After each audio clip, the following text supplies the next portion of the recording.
Hey everybody, my name is Cal Cagdo from Cal & Company. We're backstage at Chill on the Hill with Claudio from Coheed, Cambria. Now, here's the thing. We've got a chance to get set up in the last 5 minutes. Are you sure you're a rock star? Because you have been the most chill, cool individual I've ever met in my life in this business. How's things going so far for the show today? Oh, things are great, man. Just kind of taking it easy. Just getting ready for it, you know? Yeah, now you guys have a new record out, and I want to talk about the video in just a second. This is the first record that is not, I know you probably hate the term concept records, but the first one that doesn't really follow along with the Coheed and Cambria story that you guys have been doing for a long time. Mm-hmm. Is it freeing to be able to do whatever type of music that you want to do right now that doesn't have to follow along with a storyline? You know, I guess so, but you know, when I was writing the record, I didn't really know I was writing a record, so I was just kind of putting material together. So I guess in a sense, yes, but I mean, I also really like conceptual storytelling in music, and for me, I don't necessarily think of it as a limitation. It's just it's a way for me to sort of expand the ideas into something a little bit more fantastical. But I mean, this time around, doing a record without the concept, I mean, it was sort of important to me, you know, becoming a father and like sort of having that change in my life. I mean, it was just important, so I thought now was a good time to allow the songs to kind of speak for themselves. So and the stuff isn't really that different. I don't mean that in a negative way, but it sounds a bit different than some of the other stuff that you've done before. Yeah, absolutely. Like even the song that the video, and we're gonna post this up on our on 89xradio.com. There's a new song and a new video that's out that is one of the funniest concept I've seen in a long time. It's almost like a Fast Times at Ridgemont High video, and the song is called "You've Got a Lot of Spirit, Kid." Mm-hmm. And in the video, you guys play high school students who are coming to the defense of your friend who's being bullied. And then by the end, I won't give away too much at the end though, you guys have a very funny take on the whole thing. Yeah. Who came up with doing something so humorous from a band that, as I told you a couple minutes ago, I think I knew you guys were this funny. Oh, right. Well, it was a concept that I threw at management, and then we just had a couple of directors come up with treatments, and we picked the one that we thought was the closest to the vision.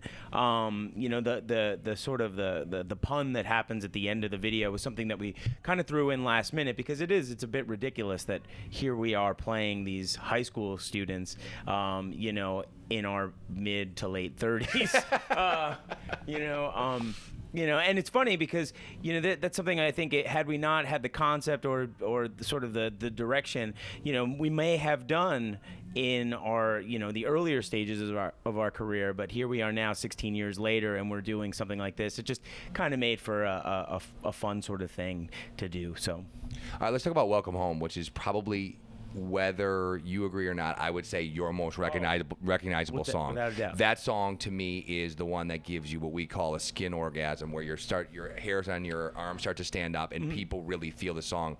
With a song like that, and the fact that you've been around for 16 years, you probably are not the person they call when they want to use it. Are you ever surprised how many times that freaking song can show up in a movie trailer, in a video game trailer? Are you ever surprised where you're sitting there like, oh, there it is again? Yeah, I guess so. I mean, it's certainly one of the more cinematic songs that we do. Yes. But it's always really nice to kind of see it pop up in these things. But you know, I do get the sort of the you know, the emails where it's like, is this something that we can do? So they have to ask you. Oh, that's great. I didn't realize that's how it works. You know, but for the most part, everything that's kind of come our way, I think, has been a perfect marriage for the song. So there's not a whole lot of you know, things that I pass up on. You know. Let's talk about for a second with live shows right now. You guys have 16 years worth of work. Is it hard to narrow down exactly what you want to play every night? Because some of your songs, like Welcome Home, I know there's an edit of it that some radio stations play. We play the full one. Mm-hmm. It's like 6:35, I think, or right around there. Is it hard when you've got a set that's maybe an hour and you have 16 years worth of material to be able to narrow it down?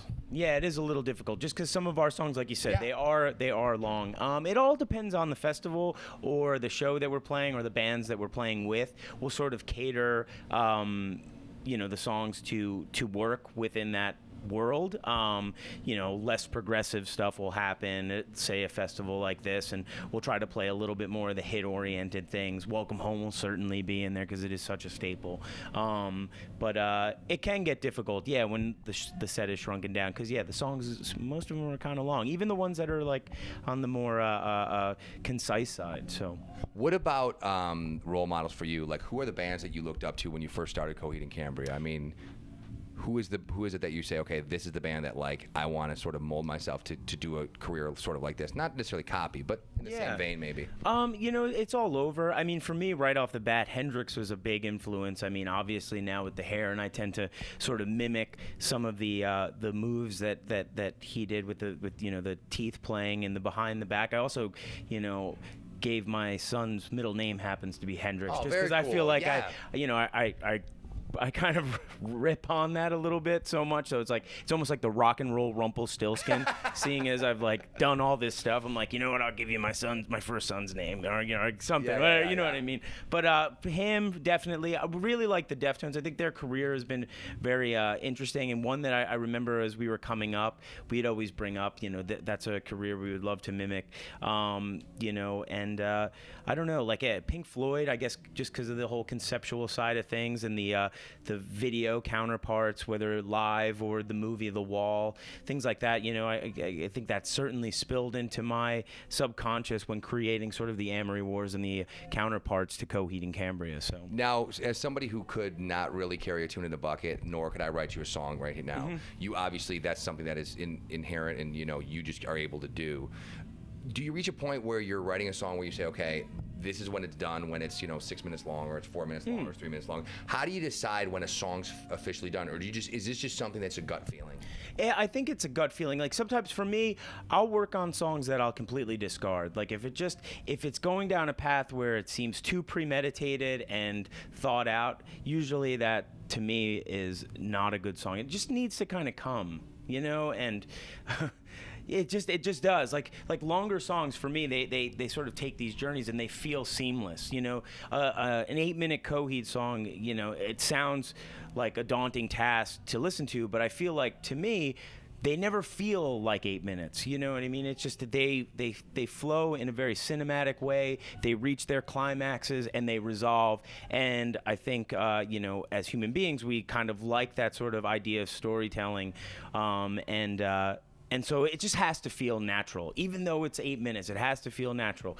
The same thing goes for a more concise tune at 4 minutes, They just need to feel like, you're not being fed, like force-fed the tune, if that makes any sense. And it goes for the same thing for writing. If it's just feels like it's being force-fed, I just give up on it. How many instruments do you play? Oh, I just play. I mean, I barely play the guitar, honestly. Right. You just told us no, you play with I your really. teeth, I and mean, I've seen you play. You play the guitar. It's all of mirage. I barely play the guitar. No. You play the guitar. Well, I mean, I can figure my way out around the guitar, but I don't know it like the theory, the theoretical side of it. So like you could ask me to play like a whatever note, and I can play it in like E and the A string, but anything below that, like, it takes me a minute to kind of find out where that shit is. Okay, you didn't go. No, you can say that. That's okay. They'll bleep it out. You didn't go to the Berklee School of Music to learn how to play. You're not playing flamenco guitar or anything like that. I wish actually. Yeah. It's beautiful, but no. Let me just tell you, there's millions of people out there, hundreds of thousands of people that went to music school that are now working at a guitar store that would switch places with you, somebody who doesn't know how to play. Coheed and Cambria playing tonight at Chill on the Hill. We thank you so much, Claudio, for your time. I mean, you got and the it. last Thanks, question. I Cal. got one more question. Have you ever had your IQ checked? Because my God, you're the smartest person I've ever interviewed in my entire life, Are dude. you serious? Dude, this guy is so smart. Everybody else, there's people behind me right now. Is this guy like the smartest? What? Dude, you are so smart, dude. I'm telling you, in a good way. I'm not making fun of you, but my God, you're just so thought out, and everything just sort of makes sense, and you just seem like you're in a good place, man. I'm jealous. I can't lie to you. You're in a good place in your life, and I'm jealous. I'm so jealous. So if you get a chance to see Coheed and Cambria, if you got to see them at Chill on the Hill, you'll see this after the fact. But I'll tell you what, go see them next time they come. We've seen them quite a few times when they come through for their 80 next shows. And the last thing I'll say is, when I did a thing called the 5 o'clock all request hour, we had 60 minutes on the clock, and so there was only enough time to do certain requests. The only song that I would allow people to play that was over 4 minutes was Welcome Home. And I said, if you get too much music, that's just being needy, and that's just being greedy. And I'm telling you what, don't monopolize that much time. But Welcome Home, that is the jam. I'm getting chills. Cool. Thanks, so we are going to hear it tonight? Oh, absolutely, good. Okay, absolutely. good. All right, well, Claudio's here, and thanks so much for doing this, and thanks for playing the show. Oh, you got it. Thanks for having us.